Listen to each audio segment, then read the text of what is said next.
This unit is on dividing real numbers. We'll talk a little bit about irrationals later.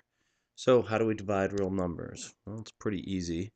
When we took subtraction of real numbers, we just turned it into addition, since you already know how to handle addition. We're going to do the same thing with dividing.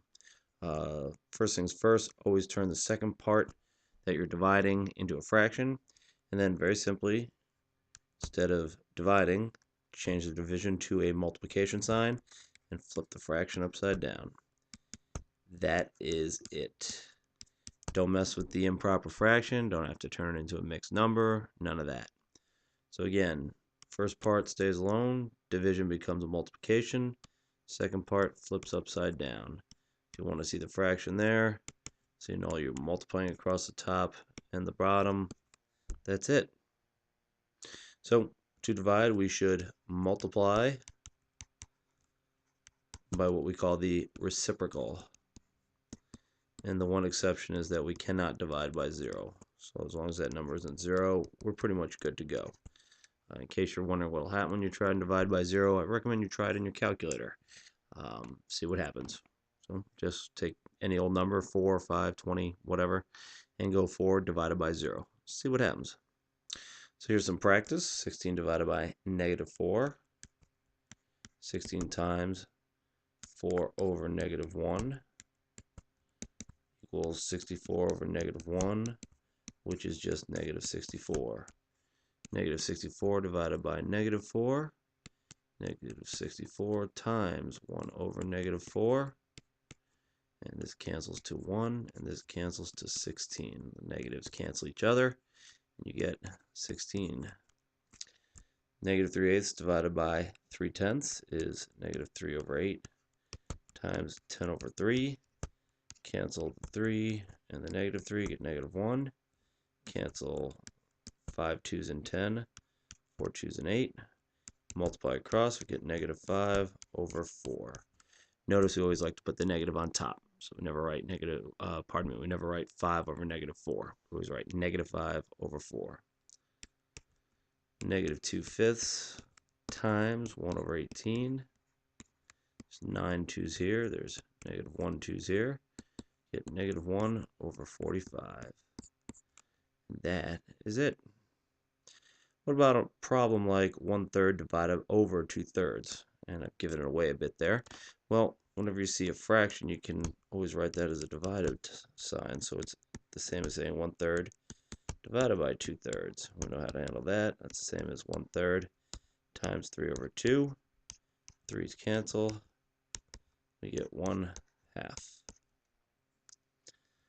Now, something that pops up a lot. What's the difference between 1/2 times 2x minus 4 and 2x minus 4 over 2? The answer is no difference.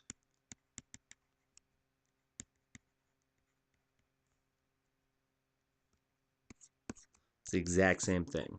So feel free to go back and forth. If you have 1/3 times 6x plus 9, you could just write it as 6x plus 9 over 3, which is 6x over 3 plus 9 over 3. And get a lot of canceling here. Be the same as 2x plus 3. So don't be shy about changing those back and forth, whatever you're comfortable with. And here's an application. How do we find the mean of something? A little division. Well, if we have a set number of scores, in this case we'll say 4 of them. People got a 19 out of 20 on a test, 17 out of 20, 16 out of 20, 14 out of 20, 15 out of 20, and a 20 out of 20. And I would say what's the average, which is what mean really means. Well, you just add them all up.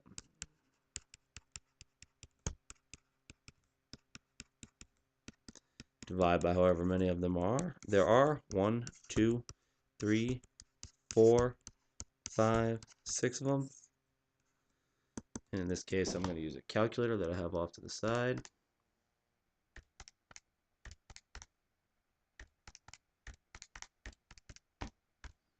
Divide it all by 6, and I get 16.8.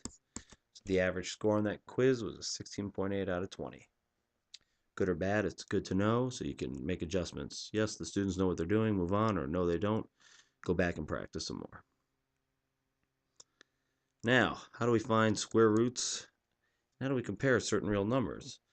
Well, what's a square root? Well, this is a square root. We'll put 9 in there, and this is called the radicand. This is called the radical. Do not get hung up on them. Most math teachers don't use them, but on occasion you'll see radicand. A radical usually refers to the whole thing. So, what is the square root of 9? Square root of 9 equals 3. When you are told to just take a square root, it is always positive. And the reason I bring that up is you might have known that negative 3 times negative 3 will equal 9. So how come the square root of 9 is not negative 3? Well, when we have a square root, we say it's always positive. However, if we introduce a square root into a problem, this is confusing, then we can look at the positive and negative. So square root of 9 equals 3. By writing a square root of 9 right here, we're saying, give me the positive answer.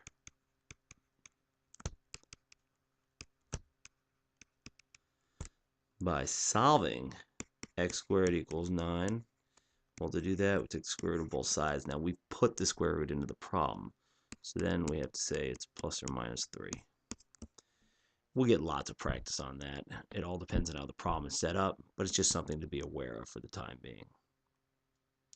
So how do we approximate root 5? Well, 2 squared equals 4, and 3 squared equals 9, and 5 is in between them, so 5 is pretty close to 2 squared. I'm going to guess the square root of 5 is probably about 2.2, but the better way to do it is just put in your calculator. Square root of 5 equals 2.24. So I did a pretty good job guessing, but it was just that, a guess. So now we can start putting all these in order. Got to change them into decimals. 4/3 is 1.333, repeating. Negative root 5, well, we just did that. That's negative 2.24. Square root of 13, I'm going to have to put in my calculator. That's 3.61. Negative 2.5 is already set. Square root of 9 we know is 3. So if we're going to put them in order, we have to go from smallest to highest. And we're going to have to use the negatives first.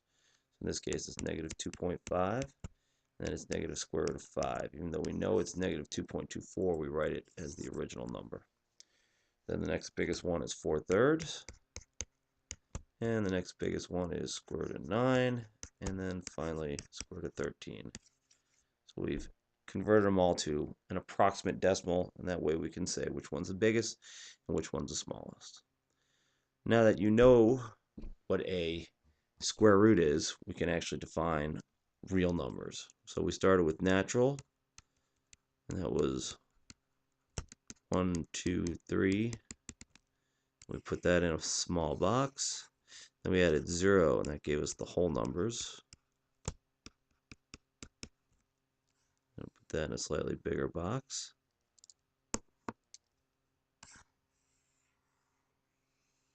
Then we added the negative numbers, and I'll just put in, I'll write this out.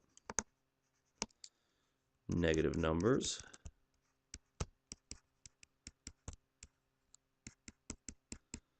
And these were called the integers. And we put a ever increasingly bigger size box on there. And then we put in fractions, which, as we quickly found out, can be written as decimals. Called that the rational numbers.